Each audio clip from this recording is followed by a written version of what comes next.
So, historical resurveys. Nice to see everyone. So why do we need resurveys? First of all, to inform listings. So which species are in, I was going to put in the decline the most. I kept changing this around. Which species are really declining? It's interesting, but in some ways we don't know a lot.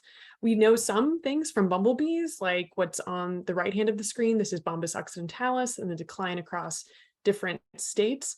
But these are really the charismatic megafauna of bees, and their life histories are really different than most bees. They're colonial. They often have wider diet breadths than your average bee. So we need more data for all of the other species out there. We also don't have a great idea of which species have gone extinct, which is kind of an amazing lack right there. Or which species, maybe based on their life history traits, for example, diet breadth, nesting habit, are most at risk, and which stressors like land use change, climate change, pesticides, disease contribute most to decline, or how are they interacting?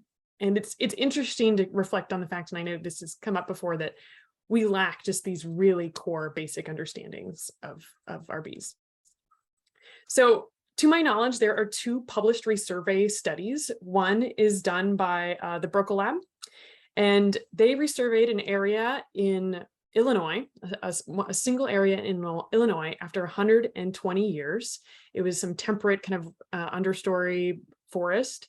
They found extremely high species and interaction turnover. Of course, we often see this between 2 years of a study, so it can be hard to know exactly, where we fall within that. But they did some really incredible work, and I highly recommend looking at the paper. And actually the supplement is just fantastic. I think I've read the supplement like 100 times. And they found shifts in bee and forb phenologies resulting in temporal mismatches. They found non-random species extinctions, particularly they lost the specialists and the above ground nesters preferentially. And what was really cool is Roberts, in his original studies, did some pollination experiments. And so they were actually able to show that pollination services had declined because they were able to repeat those pollination experiments. So that was really fantastic. The other study is by Julian Rizzacchio's group out at CU Boulder. And they resampled the Clements Long study from the early 1800s, it was published in the it was early 1900s. And they were looking at this region called in Pikes Peak. So it was this entire mountain of Pikes Peak. And Clements was going out there, being like, I shall quantify all the pollinator interactions in this area. It is preserved, unlike the area in the Burkle study. And so they actually found far lower species and interaction turnover. One limitation of this study is Clements and Long didn't record where in the elevational gradient they were surveying. So it's hard to know if there have been elevational shifts, for example.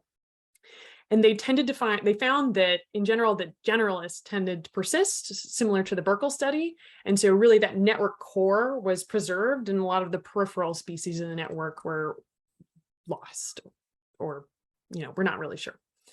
So that's the next study. We have an ongoing study across California. We're resurveying something done by Andy Muldanky in the late 1960s, early 1970s. He's actually still alive. He happens to be at Oregon State University. And in collaboration with Ruben Alarcon, we spent about 5 years digitizing his tables of data. And he sampled from everywhere from Torrey Pines on the coast of Southern California to the Anza-Borrega Desert. And then in the north, there were a couple sites that we've been unable to find or got smushed by developments. But the ones we were able to find, we go from Jasper Ridge, which is out right next to Stanford University, all the way to the High Sierras. And he was really interested in quantifying these gradients. And what's an interesting comment is that people kind of thought he was crazy to be doing that. Like the idea that species turned over through space was really odd at the time, I guess.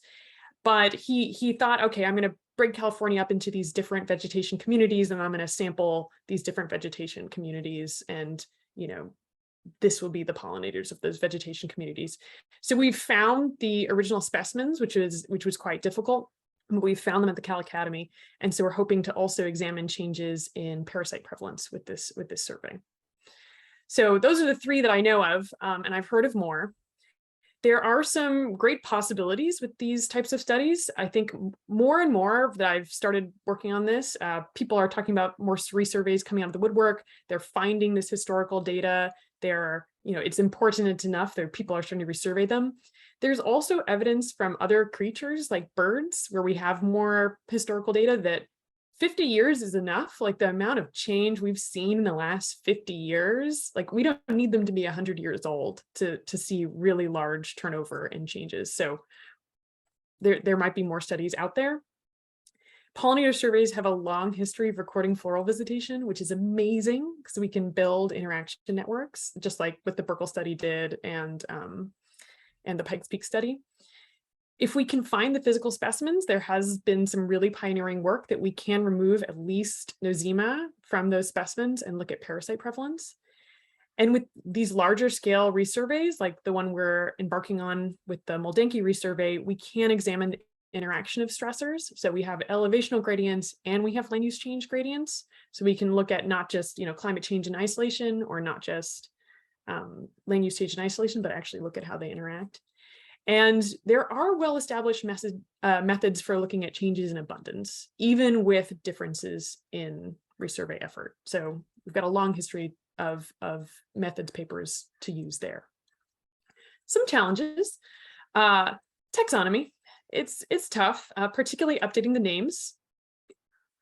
GBIF has a taxonomy tool, and there is a tool in R called TaxEyes, and these are getting better, but to be able to show decline or extinction, we really need the names to be right. So it's such a fundamental but incredibly challenging thing to do. Digitization, like I know of some other really fantastic resurvey studies, for example, the historical surveys, for example, the Timberlake study done outside of UC Riverside, but the data is not readily available. And I will say digitization is just incredibly difficult and very difficult to fund.